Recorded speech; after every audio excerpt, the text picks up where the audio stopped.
You're listening to a podcast from the South China Morning Post.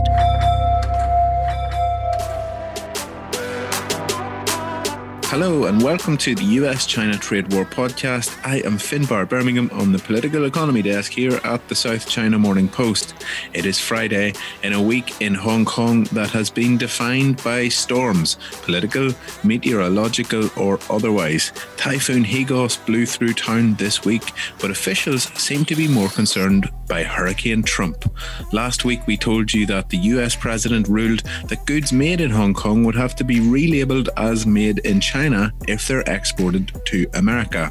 That has touched a nerve within Carrie Lam's government, which confirmed to us this week that it's readying a case at the World Trade Organization in Geneva. This is huge. This is historic. Hong Kong has only ever done this once before, when it registered a case against Turkey in 1996 over garment import quotas. But that was wee buns in comparison to this one. This is much bigger, but will it do more harm than good? That's a debate that's going on in Hong Kong today, and you're going to hear all about it from WTO whiz and trade law professor Bryan Mercurio in the second half of the show. In part one, I will be joined by our political economy editors Zhou and John Carter, as well as Denise Tsang, our Hong Kong editor, to discuss Trump's cancellation of 3 bilateral treaties with Hong Kong this week, as well as the launch of a bill in the United States that would see government officials and documents banned from referring to Xi Jinping as China's president. It just goes to show how far things have fallen. And of course, there's trade talks. The on-off 6-monthly review of China's commitment under the Phase 1 trade deal appears to be on again. We will get the lowdown on what's going on there and why it matters from our editors. Lots to discuss. Let's get on with the show.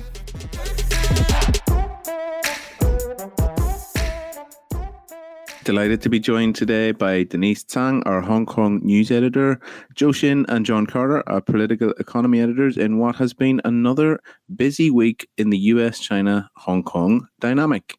We're going to start off talking about the US-China trade talks, which were planned reportedly for last week. This was a 6-monthly review of the Phase 1 trade deal and China's progress towards meeting this. But the meeting didn't happen. There have been various reports about why that happened, why it didn't happen, and there are also conflicting reports this morning on Friday as to whether it will happen in the coming days. John Carter, we had Gao Feng in the Ministry of Commerce in Beijing yesterday suggest that this may happen over the coming days. What's the general sense of what's going on here? Well, Trump himself said earlier this week that he canceled the talks because he doesn't want to talk to China right now. But now the White House people, according to the Wall Street Journal this morning, are starting to walk that back, saying that he wasn't talking about the Phase 1 deal in particular. And so, yes, there will be new talks in coming days. When these talks will take place is still not clear. The initial reason given for the postponement or cancellation of talks was the summer meeting of Chinese top officials in Haida, the beach resort east of Beijing. But then Trump himself came out a few days later saying, no, I did it. So we don't exactly know what happened. But what we do know is that they still want to go ahead with the talks. And we've seen China pick up its purchases of U.S. energy goods in recent days. In fact, the purchases of energy products scheduled to ship in the month of September will be a record amount. And so China is doing more to fulfill the terms of the Phase 1 trade deal, but they are still well behind the pace to meet the purchase targets that are in that deal. Absolutely. Zhou, the interesting thing I've noticed since we think that the Beidaihe meeting went ahead, although there has been some speculation that it didn't. But regardless, there has been a little bit of a toning down in the rhetoric over the last week or two, something perhaps you've picked up on. Maybe the Chinese spokespeople aren't being so aggressive in their references to the United States. What's going on there? Oh, yes, Finbar, that's very interesting because I think there's behind the doors of Beijing in these closed door discussions, whether it's in Beijing or it's in Beidaihe, I think a new consensus is gradually emerging that for now, the priority for China is not engaging a tit for tat against the United States, to respond strongly to every move that Washington makes. Instead, the priority for Beijing now is to manage the confrontation, or to avoid the whole bilateral relationship from collapsing very quickly. So that's kind of the top priority now, instead of hitting back at the United States. That's why we see, in terms of rhetoric, the official media has toned down a little bit of its wording against the United States, and also in terms of actions, Beijing has actually been quite cautious and restrained. And one talking is very interesting is that China know that the Washington will be very crazy in the next couple of weeks, in the next 3 months before the election. So China's the most reasonable response is just to wait and see for the next 3 months, and to see if Biden is going to be next president. Maybe he will be a little bit more flexible, or his team would be a little bit more reasonable, and also more willing to talk to Beijing. And that's I think that's a new strategy from Chinese government now.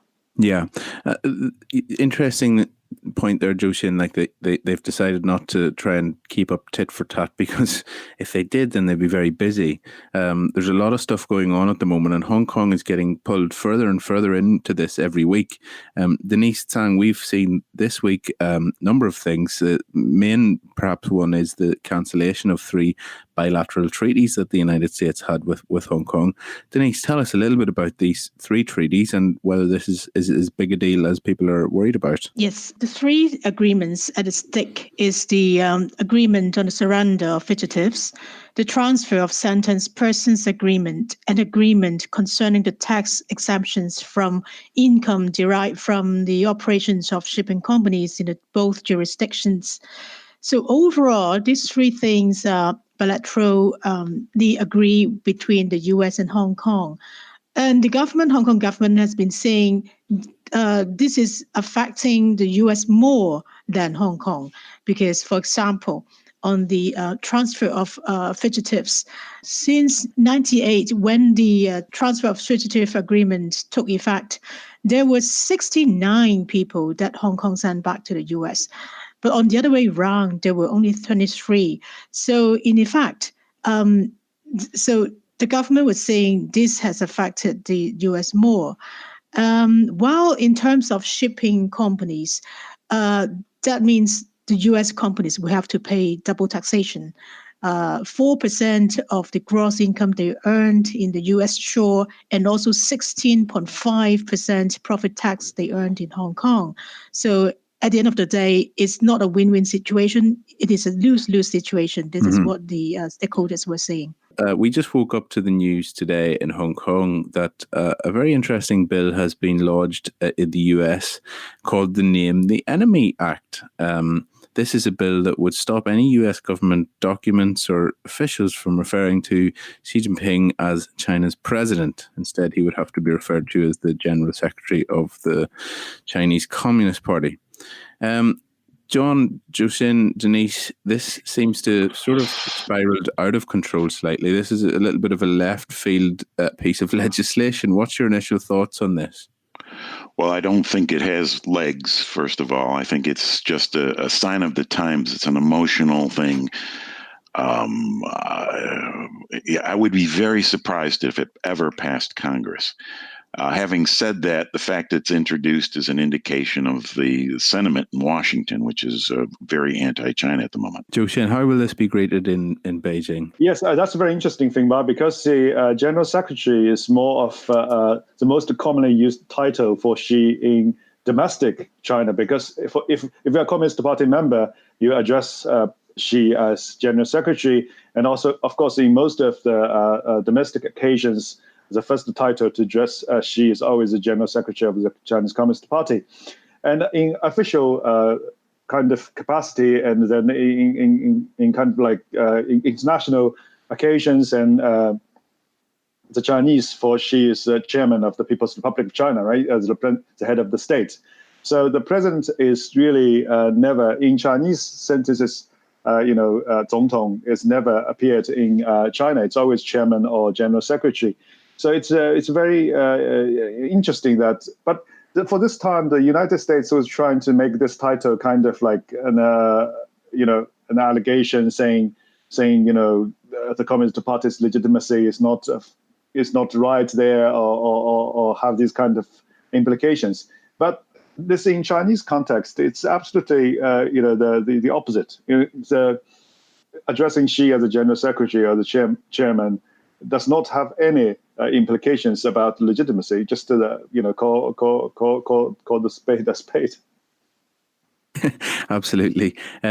Moving quickly back to Hong Kong for a moment, Denise and I have both been working on stories over the past couple of weeks about the move from the United States to have goods that are made in Hong Kong. There aren't that many these days, but nonetheless, goods that are made in Hong Kong to be relabeled made in China. This, Denise, seems to have really touched a nerve in the Hong Kong government, which, despite everything over the past year or 18 months, has really been determined to hold on to its status as a bastion of free trade, and it has been broadcasting this very loudly. But it's now considering bringing the US to the WTO, which would be only the second time in 24 years it's done this. Denise, are you surprised by how much this has really resonated within the Hong Kong government? Well, I understand why the government is so agitated about these actions by the US, because the WTO gives Hong Kong a special status under the one country, two systems principle. That is a separate customs territory. So that means whatever tariffs that apply to China won't be automatically applied to Hong Kong. And right now, Donald Trump, the U.S. president, broke all these laws according to the Hong Kong government, and the government called this behavior as hypocrisy. So the U.S. just broke the law of the WTO, and that's why Hong Kong is so adamant in bringing the country to the WTO for arbitration. But so far, we've seen the U.S. has been ignoring the Hong Kong government views. Yeah. Yeah, I reached out to the Economic and Trade Office in Washington, and they sent me a sort of boilerplate statement, but no detail as to what they're actually discussing with the United States government, although they did say that there are ongoing relations, which is encouraging, I suppose. Zhou Xin, can I quickly ask you about this? How much of a hand in this do you think go to Beijing? I would imagine that Beijing would feel quite strongly, or at least have input as to whether Hong Kong could bring a case to the WTO, because there would be the chance that a lot of the dirty laundry, or maybe it would be aired in public. How much of a forensic examination of the Hong Kong-Beijing relationship does Beijing really want to have play out in public? Well, for now, as you said, Finbar, I think that both Chinese government and the Chinese media has been quite muted over this issue. And I think that's already tells a lot of things. I think Beijing has no willingness to bring the whole relationship with the public, and as you said, to discuss all the expose all the dirty laundries. To the editors on the podcast today, what are you looking out for over the coming 7 days that our listeners maybe should keep an eye on? Well, look to the United States. I mean, Joe Biden will be giving his acceptance speech of the Democratic nomination within the hour. And then it moves over to the Republicans to counter and developments in the U.S. election campaign vis-a-vis China will be the primary focus in for the next 72 days. Yeah. So that's what we'll be watching. And of course, the trade talks, as China said, is in coming days. So if it's everything is on schedule, then we have to see some short statements from both China and the United States about their latest trade talks to see if the mood is still there. Mm-hmm. And next Wednesday, Hong Kong is due to reveal the trade figures for July. So we know how how Hong Kong will start its second half in trade situation. Great stuff. We will look out for all of that news. Zhou Xin, John Carter, Denise Tsang, thank you so much for joining us. If If you're a regular visitor to the South China Morning Post's website at scmp.com, you may have seen some changes we've brought in. Along with other media outlets around the world, we've had to adapt our business model to deal with a changing environment. You'll no doubt notice that you now get access to the first few articles for free, and then you're asked to subscribe. This doesn't change your access to podcasts, but subscribing does help us continue to bring you high quality journalism 24 hours a day from across China and around the world.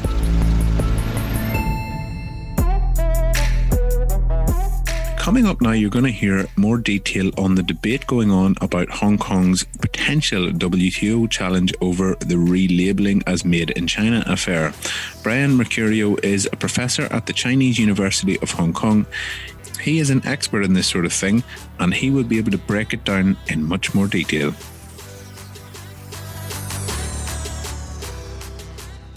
Delighted to be joined today by Bryan Mercurio, who is the Simon F. S. Lee Professor at the Chinese University of Hong Kong. Bryan is an expert in all things trade and the World Trade Organization. I speak to him very regularly for stories on the topic, and we're delighted that he's on the show today to talk about a very topical issue, which is the Made in China labelling case. The Hong Kong government has threatened quite ferociously, really, to bring the United States to the World Trade Organization to fight this suit. Bryan, this is something obviously that's been brewing for a few weeks, but have you been surprised by the rising aggression in the Hong Kong government's statements on this, and what does that tell you? Yes, thank you, Finbar. I'm delighted to be here, so thanks for having me. I'm a little surprised at the tone of the Hong Kong government's statements, and what it really tells me is that they're serious in bringing this case. At first, we looked at this potential claim maybe with some skepticism that Hong Kong would actually follow through. Hong Kong has never really brought a case. It has filed one, but didn't pursue it. So I think we did look with, as I say, a bit of skepticism that Hong Kong would actually take this to the WTO. But now it looks very clear that Hong Kong is serious in pursuing this claim. Yeah. Really briefly, what grounds would there be at the World Trade Organization for Hong Kong suing the United States? And for those who aren't familiar with this, essentially, the US last week ordered that any goods made in Hong Kong as of 25th of September now have to be relabeled or labeled as made in China. So there aren't that many things made in Hong Kong these days. So it does seem very much a symbolic move rather than a huge commercial threat. And I've actually struggled to speak to too many exporters who will be affected. But Bryan, nonetheless, what are the actual legal grounds for a case here? Sure, we can get to some of the potential harmed exporters later, but there's certainly a claim to be made. I wouldn't go so far as to say it's an open and shut case or an easy victory for Hong Kong. I'll try to make this not so technical. I think your listeners don't really want a lesson in trade law, but just to say that the claims could be made under a variety of agreements. I mean, most obviously is the GATT, which is the Trade in Goods Agreement. But also there's other agreements such as the Technical Barriers to Trade and even the Agreement on Rules of Origin. Now, the most obvious claim or potential inconsistency would have been if the U.S. had applied the China-specific tariffs to Hong Kong, as they initially indicated they would. This would have violated what we call Article 2, as it would have exceeded the U.S.'s maximum tariff rate that it can charge to other WTO members. Mm-hmm. But now that the U.S. has said that, in fact, it's not going to charge this additional tariff to Hong Kong and that it will only require the change in labeling, that really takes that obvious inconsistency off the table, right? That's no longer in play. And so really we're left with two good claims, I think. The one is what we call most favored nation, and that is that a country must treat all other members in the same manner. So they must be treated like each other. And this applies not only to customs duties and charges, but also to all rules and formalities in connection with the importation or exportation of goods. So the claim here would be that by requiring the labeling to be China, it's treating Hong Kong differently than other WTO members who could, of course, use their own jurisdiction, or is that country, in their labels. The other claim, which I think is fairly strong, is what we call Article 9. It's never been actually raised before. Subparagraphs 1 and 2 of Article 9 never been claimed at the WTO before in any dispute. And it's that marking requirements must provide no less favorable treatment, again, to any other member. And also this little known provision that says in adopting and enforcing such regulations, due regard must be had to the necessity of protecting consumers against fraudulent or misleading indications. And so the two issues are raised there. The first is this less favorable? And if so, how? Hong Kong exporters seem to be pointing to the potential damage to their quality and reputation of their goods that they say using the China label will bring them. I think that's a point we need to return to later. And the second claim, the Hong Kong government in its press releases is already stating that this measure will cause confusion. So I think they're trying to lay the groundwork for that Article 9.2 subparagraph. There's other measures which look to whether the U.S. or other provisions which look to whether the U.S. measure modifies conditions of competition or creates unnecessary obstacles to trade. Really, that comes back to the same point as the no less favorable treatment. Does the label harm Hong Kong exporters? I think to conclude, though, it's important to understand Hong Kong does not have to demonstrate damage or adverse effects in order to prevail. It merely needs to prove it didn't receive an advantage that others have received, or it's being treated less favorably, or that conditions have been modified to its detriment. Right. One point on what you've just said there, and this is something that really strikes me, is why would the Hong Kong government think that being labeled "made in China" is damaging? That's because the Hong Kong government is. This is the line of pursuit that it seems to be going down by labeling our goods made in China. This is damaging the reputation of our economy of the goods that are made here. That to me seems quite an interesting stance from a government very close to Beijing. What's your read on that?